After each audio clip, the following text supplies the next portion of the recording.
For as long as I could remember, Halloween was an event the neighborhood took seriously.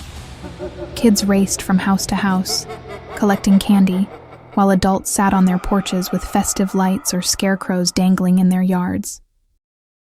We lived in a quaint little cul-de-sac, the kind of place where everyone knew each other's business, at least superficially. But despite the close-knit facade, there was one neighbor who never fit in, someone everyone whispered about. Mr. Gideon, they called him, an older man, perhaps in his 60s, who lived alone at the very end of the street.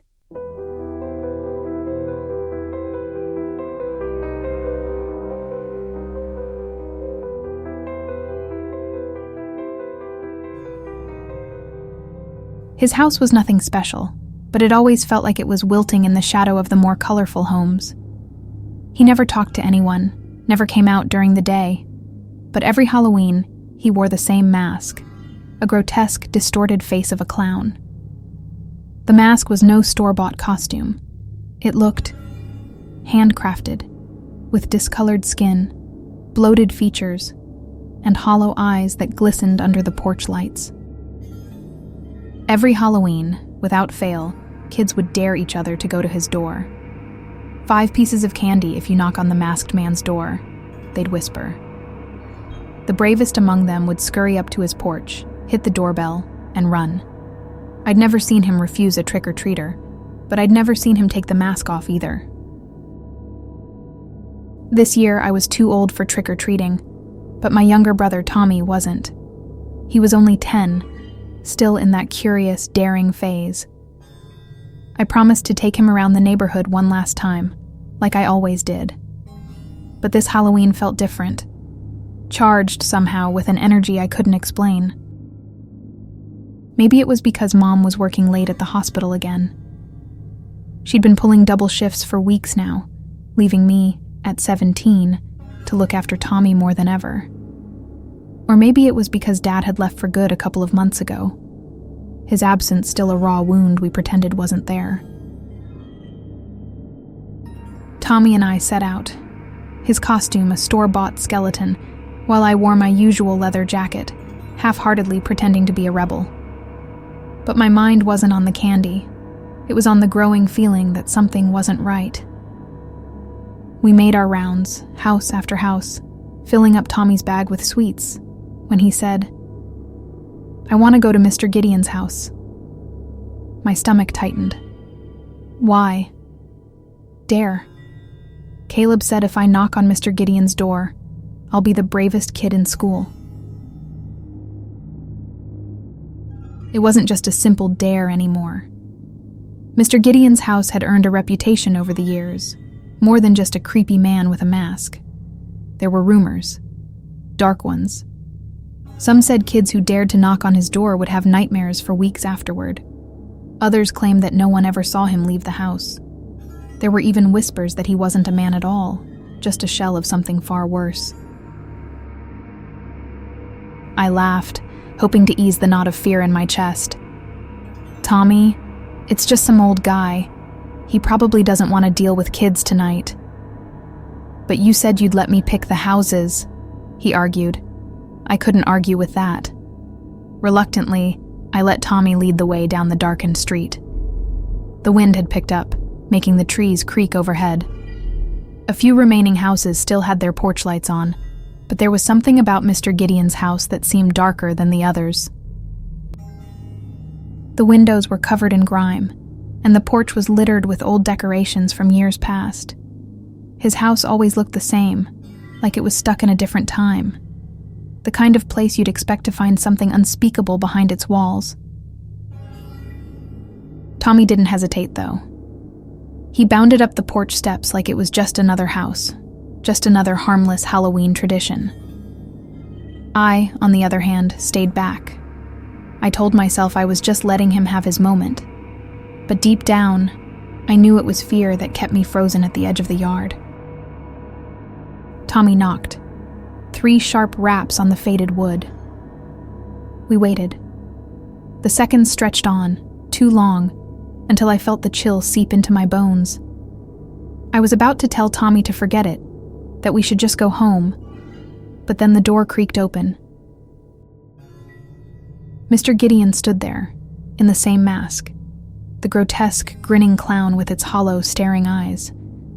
But something about it seemed different this year. The mask didn't just cover his face. It seemed to meld with it, like the flesh and fabric had fused together. The skin around the edges looked raw, inflamed, as if the mask had been there far too long. "Trick or treat," Tommy chirped, holding out his candy bag, unaware of the wrongness that seemed to ooze from the man in front of him.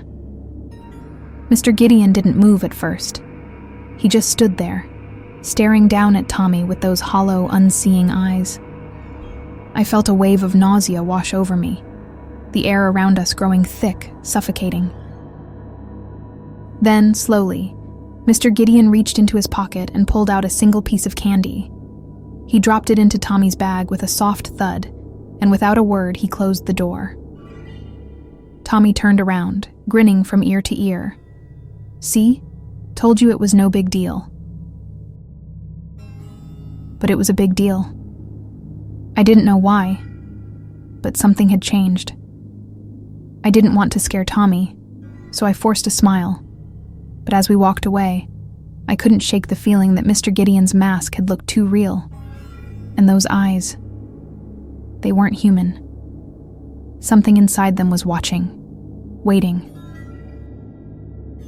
That night, after Tommy had gone to bed, I opened his candy bag, my curiosity getting the better of me.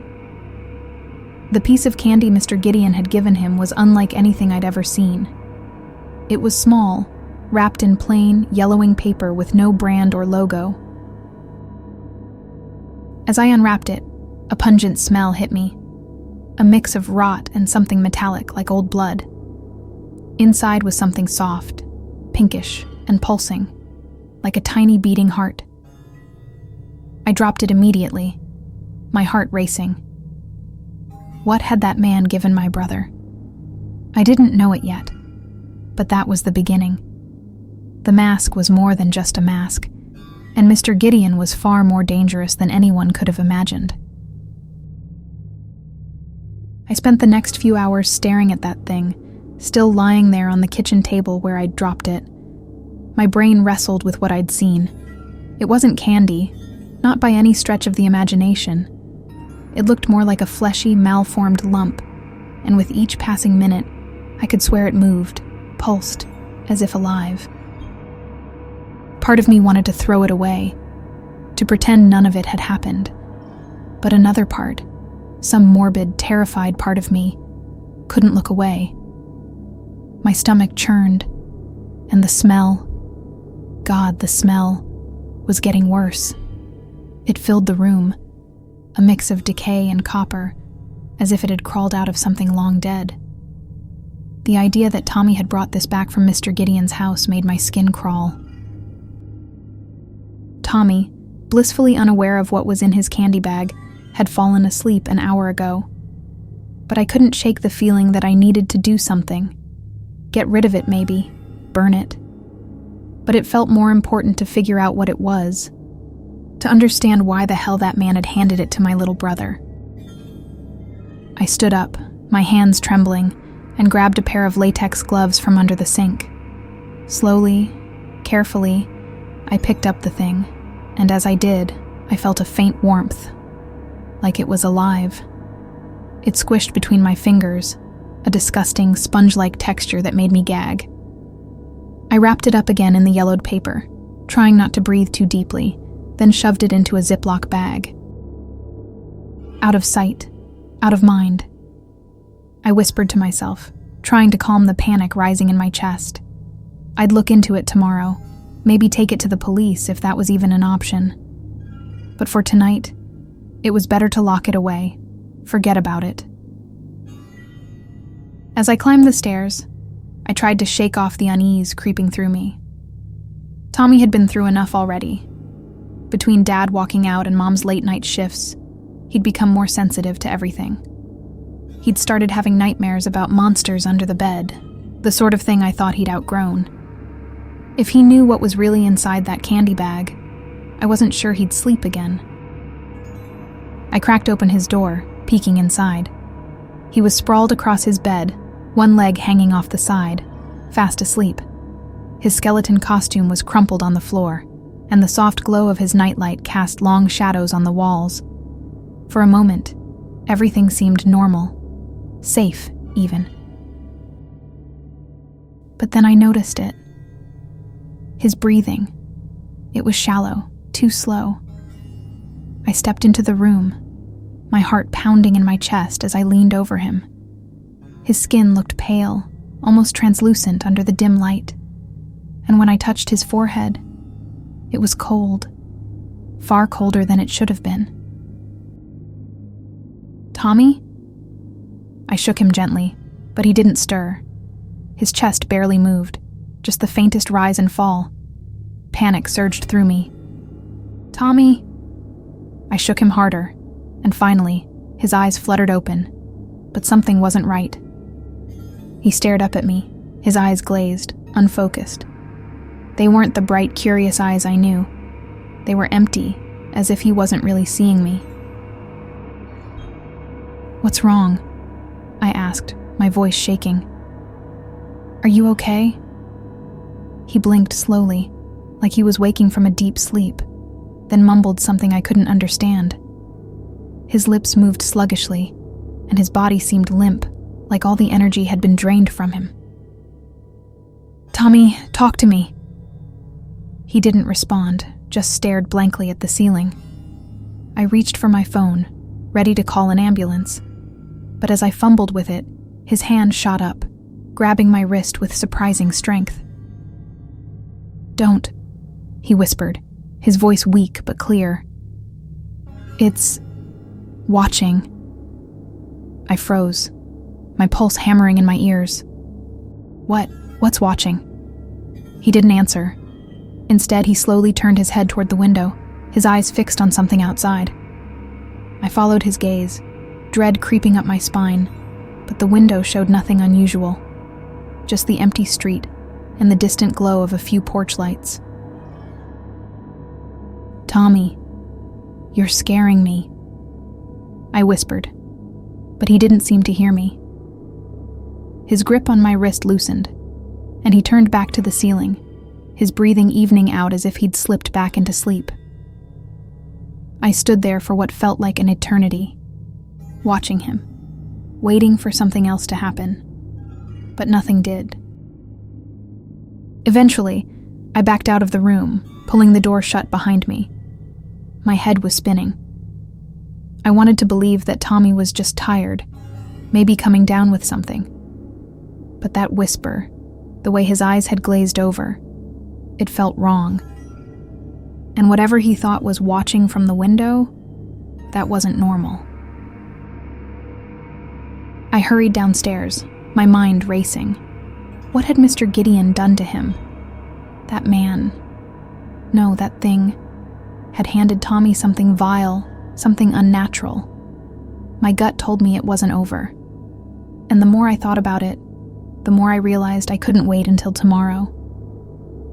The Ziploc bag still sat on the kitchen counter, the yellowed paper inside barely concealing the horror I knew was in there. I grabbed my phone and dialed the one person I thought might believe me, Becca. Becca had always been the adventurous one in our group. She loved exploring the creepy, abandoned places around town, swore she had a sixth sense for the paranormal. If anyone could help me figure out what was going on, it was her. She picked up on the second ring. "Molly? What's up? You sound freaked." "Something's wrong with Tommy," I blurted, my voice shaking. I think it has to do with that man, Mr. Gideon.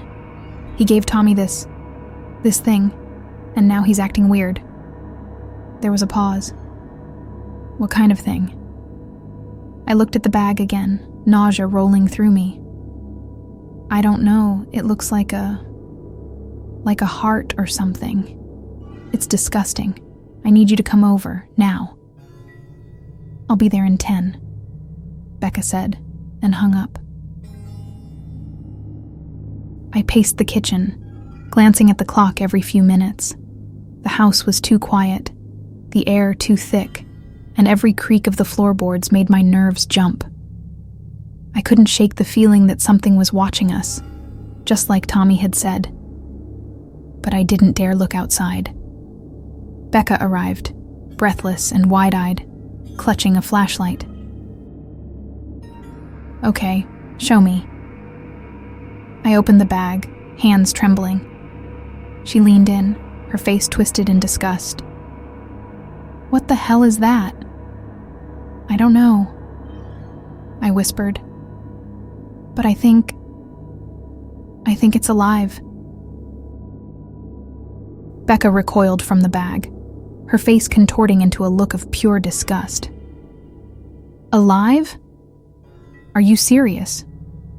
She covered her mouth with her hand, her eyes wide as she stared at the pulsing lump wrapped in the yellowed paper.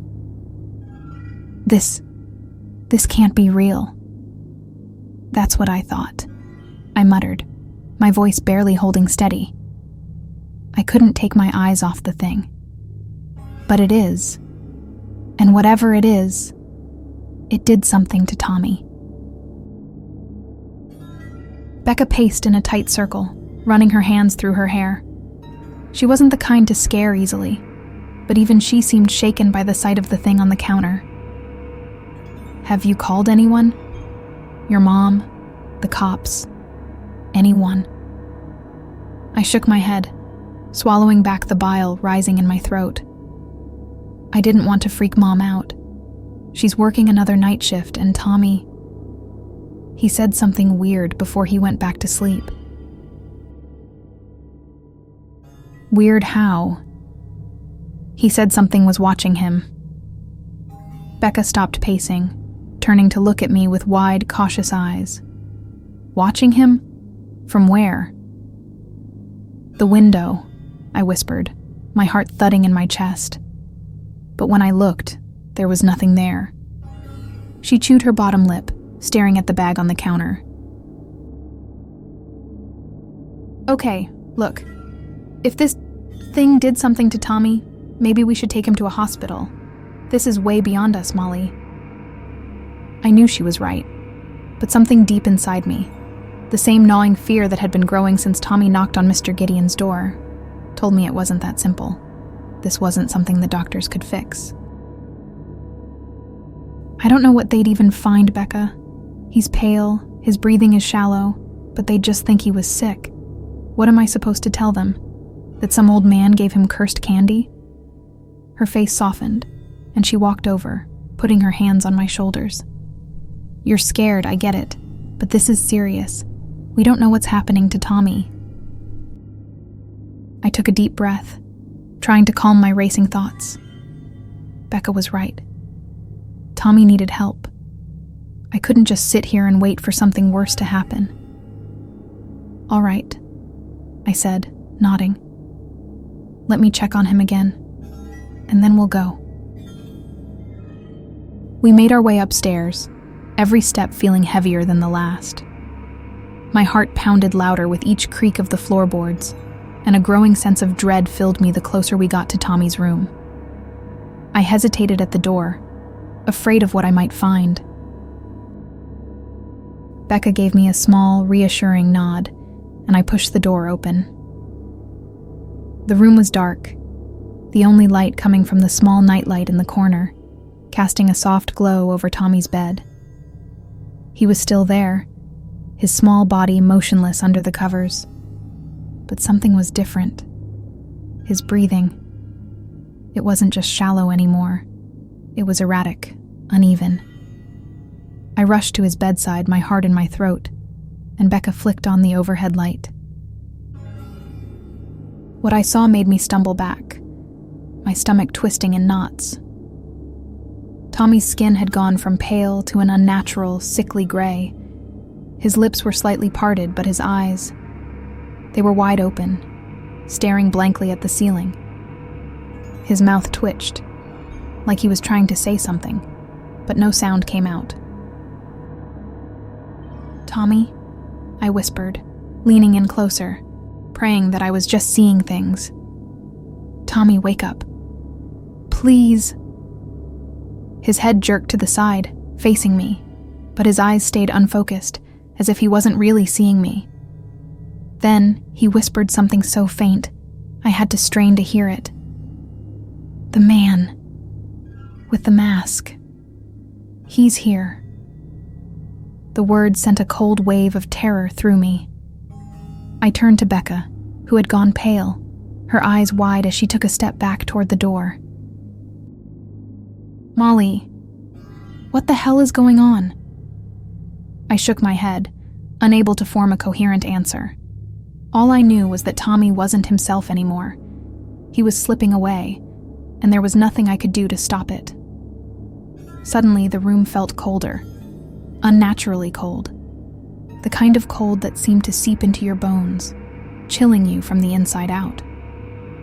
Becca glanced around, rubbing her arms as if trying to shake off the creeping cold. I don't like this, she whispered, backing away from the bed. We need to get out of here, now. I stood frozen for a moment, torn between my fear and my need to stay with Tommy. But then I saw it, movement from the corner of the room. A shadow, darker than the rest, shifting in the dim light.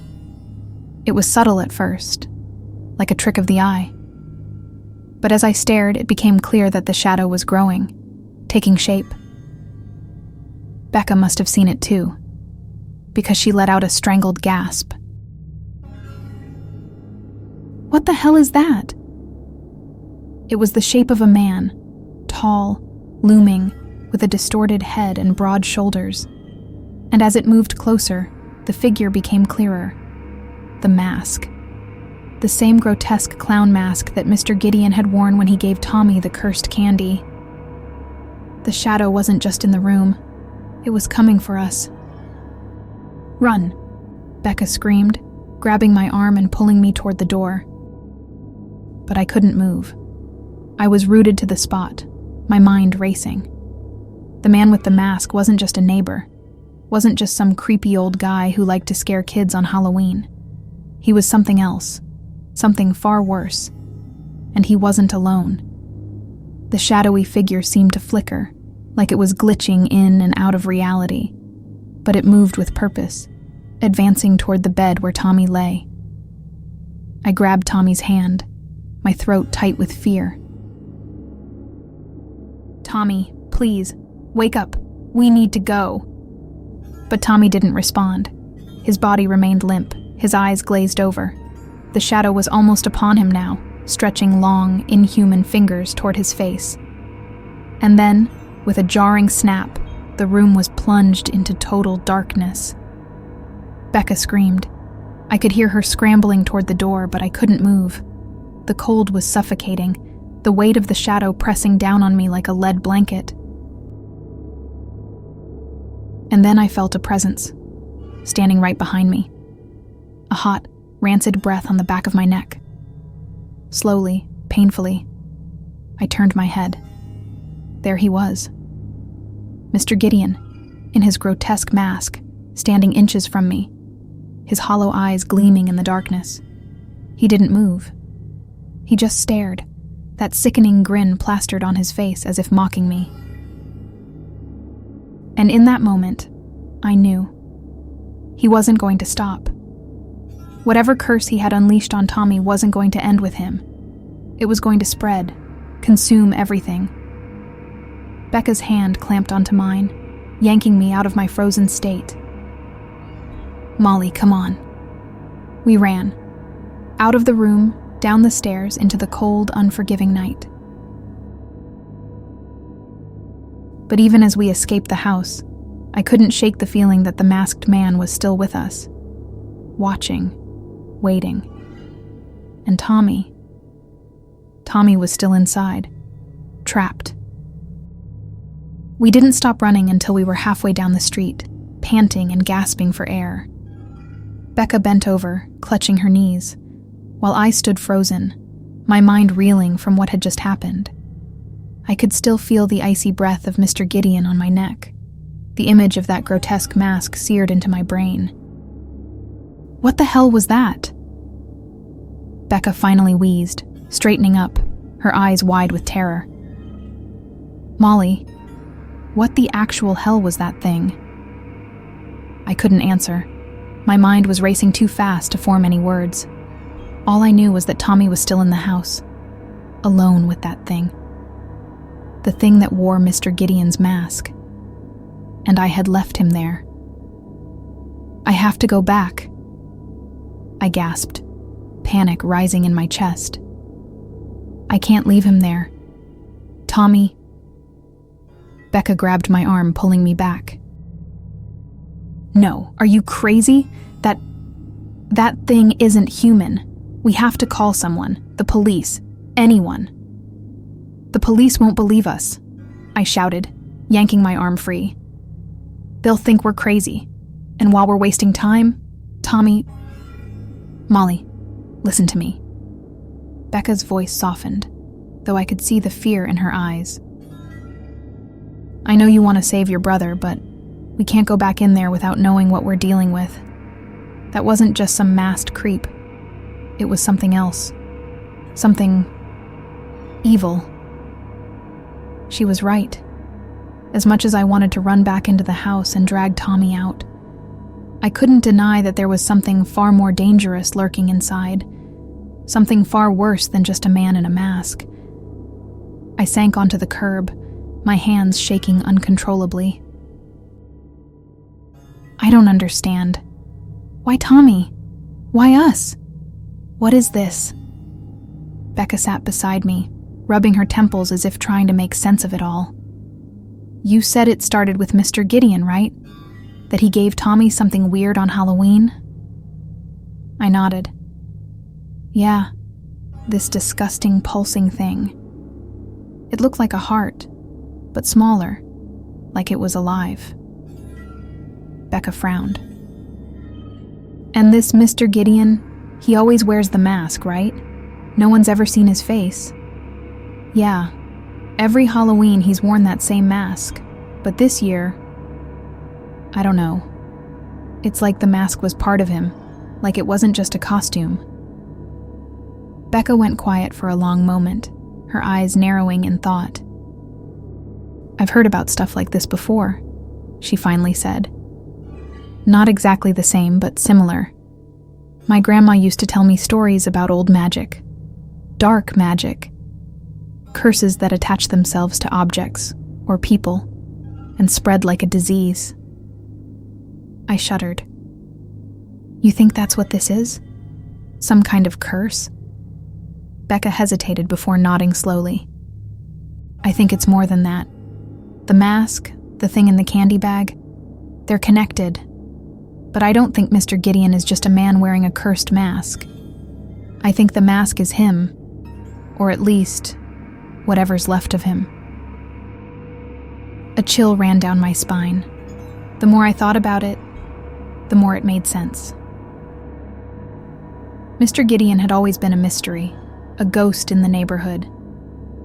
No one knew where he came from, and no one ever saw him outside of Halloween. And that mask, its grotesque features, the way it seemed to become part of his skin, it wasn't just some cheap Halloween costume. What do we do? I asked, my voice barely a whisper. How do we stop it? Becca stood up, pacing again. There's a shop in town, she said. It's run by this old guy, a friend of my grandma's. He deals with stuff like this. Occult things, dark magic. Maybe he can help us figure out what we're dealing with. I blinked at her in disbelief. You're talking about magic? Becca, this isn't some horror movie. I'm not sure Molly, look at what's happening. She interrupted, her voice stern. Your brother is slipping away, and there's a shadow wearing a human mask stalking us. Do you really think this is something we can solve with logic? She had a point. As insane as it all sounded, none of this was normal. I had to accept that if we were going to save Tommy... All right, I said, standing up. Let's go. The shop Becca mentioned was tucked away in a part of town I'd never been to. It looked like something out of a bad horror flick. Dark windows, a faded sign above the door that read, "Curiosities and Mysteries." But inside, it was even stranger. Shelves lined the walls, filled with odd trinkets, dusty books, and strange artifacts that looked like they belonged in a museum. A strong smell of incense and something else, something metallic, hung in the air. Becca led the way, her steps confident despite the eerie atmosphere. "Mr. Barrow?" she called out, her voice echoing through the cluttered shop. From behind the counter, an old man appeared. His face was wrinkled, his eyes sharp and knowing. He looked us up and down, and I could tell by the way his gaze lingered on me that he knew something was wrong. "Becca," he said in a gravelly voice, nodding to her. "What brings you here, child?" "It's my friend," Becca said, motioning to me. "Her brother's in danger. We think it's a curse. A man, no, a thing, gave him something, and now he's changing." Mr. Barrow's eyes narrowed as he shuffled closer. "Tell me everything." I explained what had happened. Tommy knocking on Mr. Gideon's door, the grotesque candy, the shadowy figure in the house. As I spoke, Mr. Barrow's expression grew more serious, his lips pursing into a tight line. "Dark magic," he muttered, shaking his head. "Older than you could imagine. You're dealing with something far worse than a simple curse, girl." "What do you mean?" I asked, my heart pounding. "What is it?" "The mask," Mr. Barrow said, his voice low and grave. "It's not just an object, it's a vessel for something ancient, something evil. The man who wore it, he's long gone. What you saw, what your brother encountered, was the entity inside the mask." My stomach twisted. "So Mr. Gideon, he's not even human?" "No," Mr. Barrow said. "He was once, long ago, but the mask took him, and now it wants more."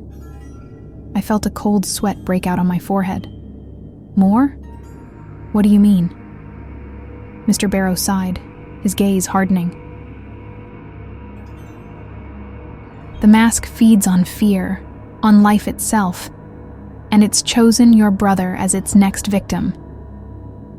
Becca stepped forward, her voice urgent. "Is there a way to stop it?"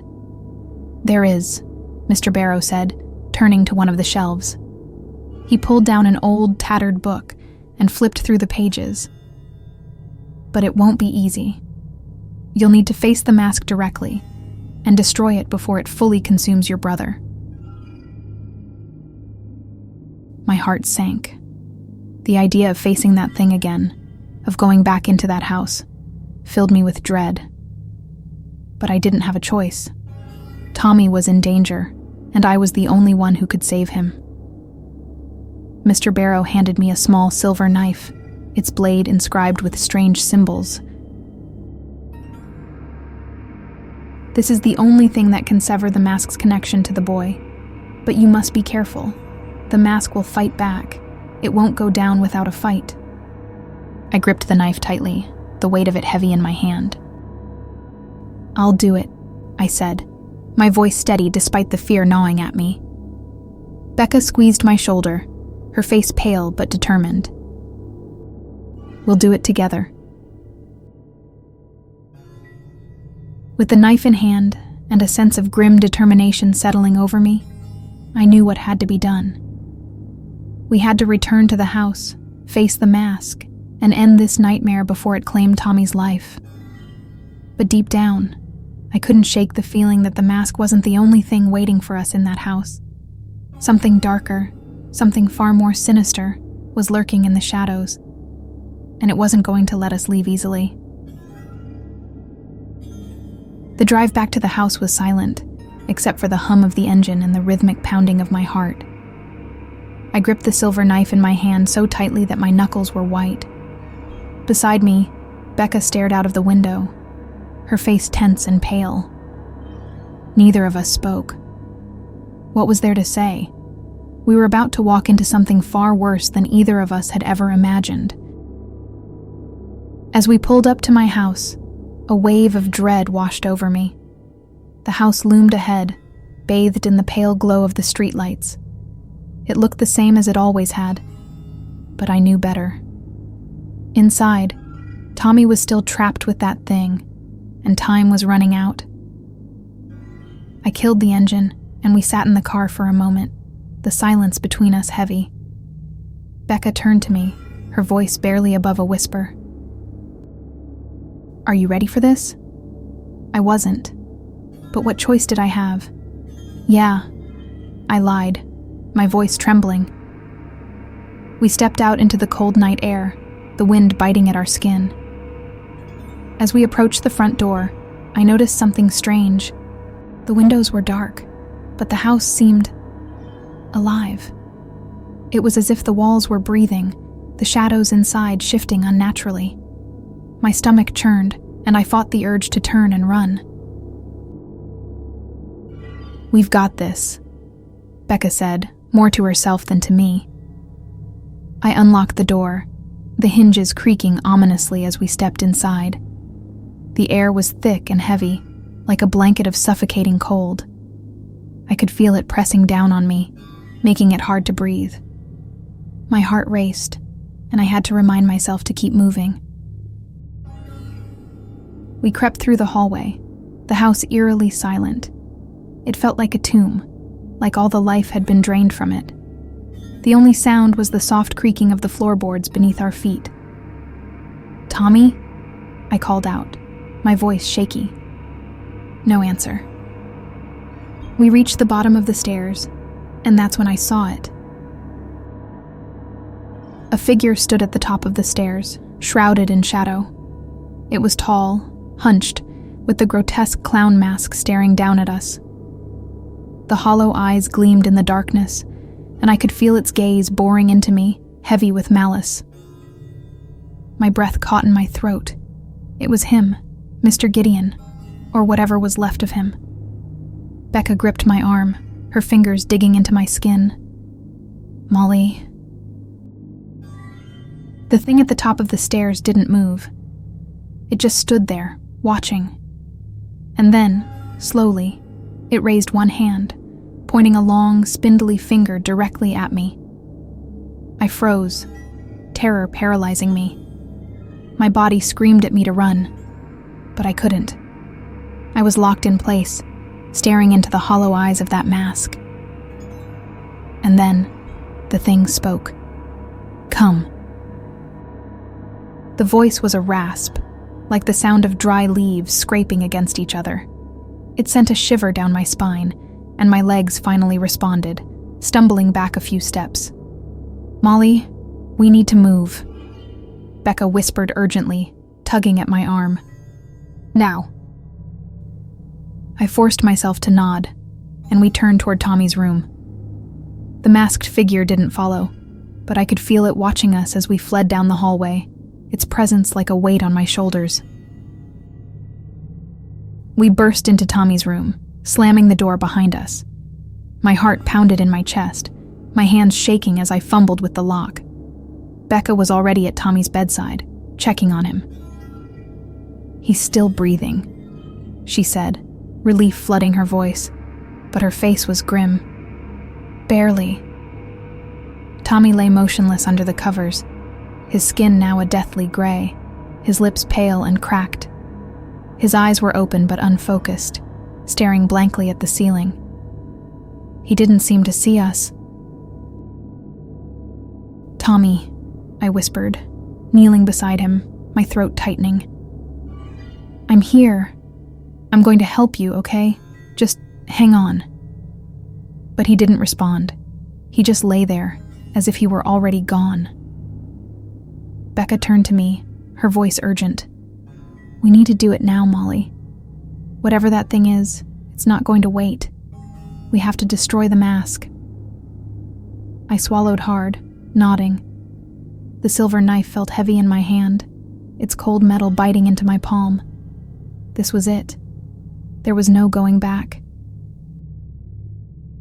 I took a deep breath, and leaned over Tommy, the knife poised above him. The mask's connection to him. It had to be severed, just like Mr. Barrow had said. But I didn't know how. What if I hurt him? What if I made it worse? "Molly, you can do this," Becca urged, her voice trembling. "We don't have time."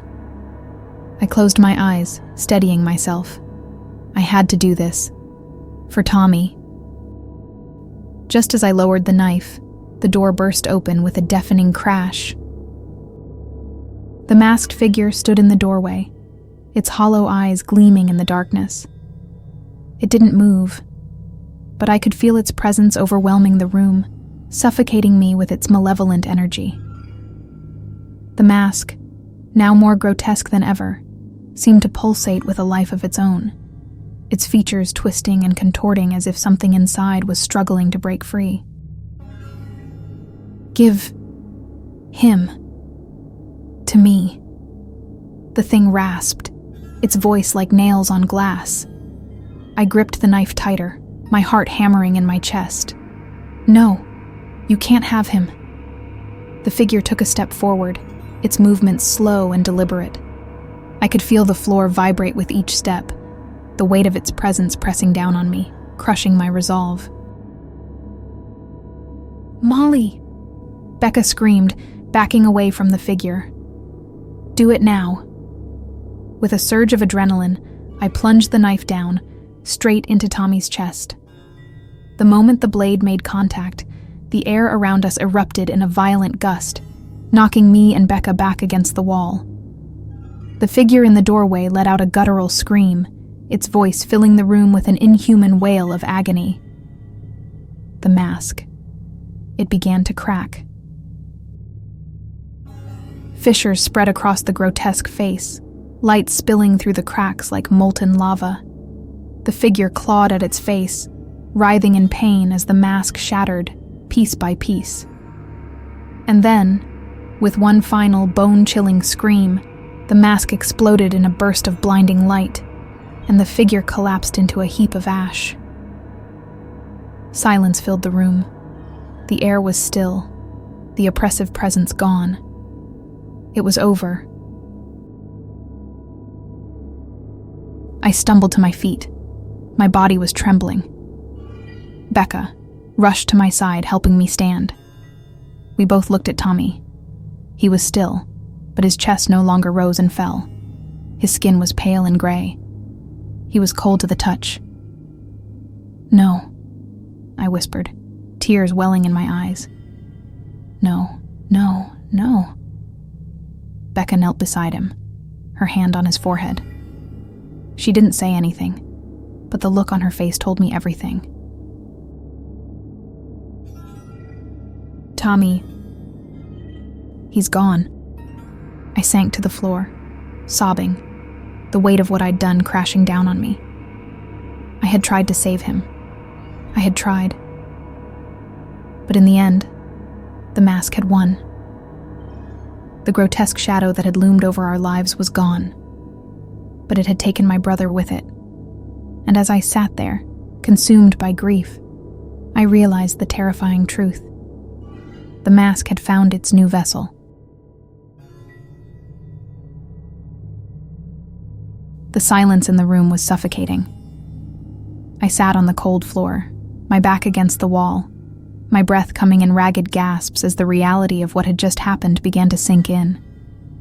Tommy, my brother, my best friend, was gone. His lifeless body lay in front of me, the knife still buried in his chest. I could hardly comprehend it.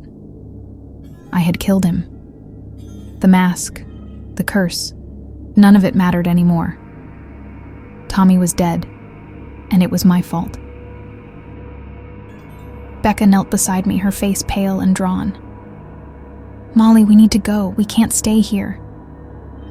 But I couldn't move. I couldn't tear my eyes away from Tommy's still form. The guilt, the horror of what I had done was too much to bear. "I killed him, Becca," I whispered, my voice barely audible. "I killed my brother." "You didn't kill him," Becca said, her voice firm but shaky. "That thing, Mr. Gideon or whatever it was, did this. You were trying to save him." But her words didn't reach me. All I could see was Tommy's face, his blank, staring eyes, the unnatural pallor of his skin. My heart ached with the knowledge that he would never open his eyes again, never laugh, never run down the street with me by his side. "I should have done something," I muttered, my voice cracking. "I should have saved him." Becca gripped my shoulders, shaking me slightly. "Molly, you did everything you could. The mask, it was too strong." I wanted to believe her, but deep down, I couldn't shake the feeling that I had failed. I hadn't been fast enough, hadn't been brave enough. And now, my brother was gone. I didn't know how long we sat there, the room filled with an unbearable stillness, but after what felt like an eternity, I finally forced myself to stand. My legs felt weak, my body numb. I couldn't stay here any longer. I couldn't look at Tommy's body, couldn't face the horror of what had happened in this cursed house. "We need to get out of here," Becca said quietly, as if reading my thoughts. "Come on, Molly." I nodded silently, allowing her to guide me toward the door. My hand was still shaking as I reached for the knob, but just as I turned it, something stopped me. A noise, a faint, wet gurgle from behind us. My blood turned to ice.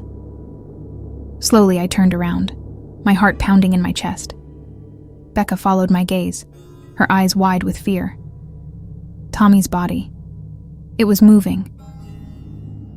His chest, where I had plunged the knife, was rising and falling in shallow, erratic breaths. His fingers twitched, curling and uncurling. His head turned slowly, and his eyes, those empty, lifeless eyes, locked onto mine. "Molly," Becca whispered, backing away in horror. "What the hell is happening?" I couldn't speak. My voice was trapped in my throat as I watched in terror. This wasn't Tommy anymore. It couldn't be. The boy lying in that bed, the boy whose skin was still gray and cold, was no longer my brother. Something else had taken his place.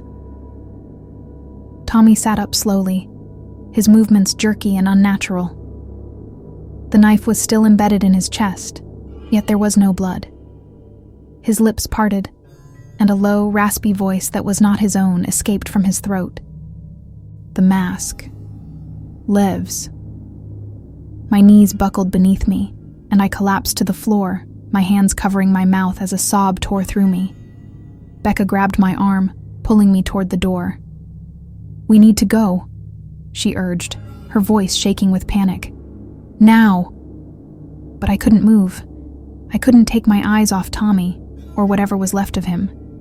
His head turned slowly, his gaze sweeping across the room. And then he stood, the knife still protruding from his chest. He took a step toward us, his feet dragging across the floor.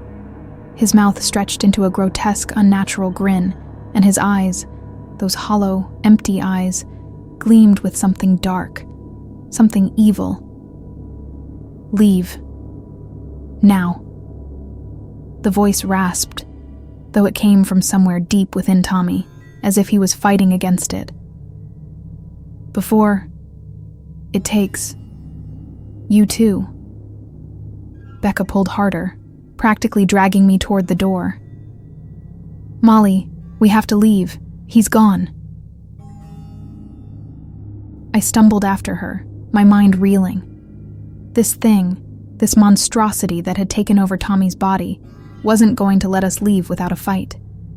The mask, shattered though it may have been, had found its new vessel. I pushed open the door, my heart racing as we fled down the hallway. Behind us, I could hear the heavy, dragging footsteps of Tommy, or whatever was left of him, following us. We burst out of the house, the cold night air hitting us like a wall. Becca didn't stop. She pulled me toward the car, throwing open the door and shoving me inside before climbing in herself. My hands shook as I fumbled with the keys, the terror of what we had just witnessed clouding my thoughts. Finally, the engine roared to life, and I slammed my foot on the gas. The tires screeched as we sped away from the house, away from the nightmare that had taken over my brother's body. But even as we drove, I couldn't shake the feeling that it wasn't over. The mask had taken Tommy, but it wasn't done. It was still watching, still waiting. The further we got from the house, the more I realized the horrifying truth. Tommy wasn't just a victim. He was the mask's new vessel, and it would continue to spread, continue to consume. And no matter how far we ran, no matter how fast we fled, we couldn't escape it. The mask would follow us, hunting, searching for more lives to take. And one day, when it found us again, we wouldn't be so lucky. As we disappeared down the empty road, the figure of Tommy, or what was left of him, stood at the edge of the street, watching us go. His hollow eyes gleamed in the dark, the grin on his face widening as the night closed in around him. The mask, it would live on. And the next time it found us, it wouldn't let us leave.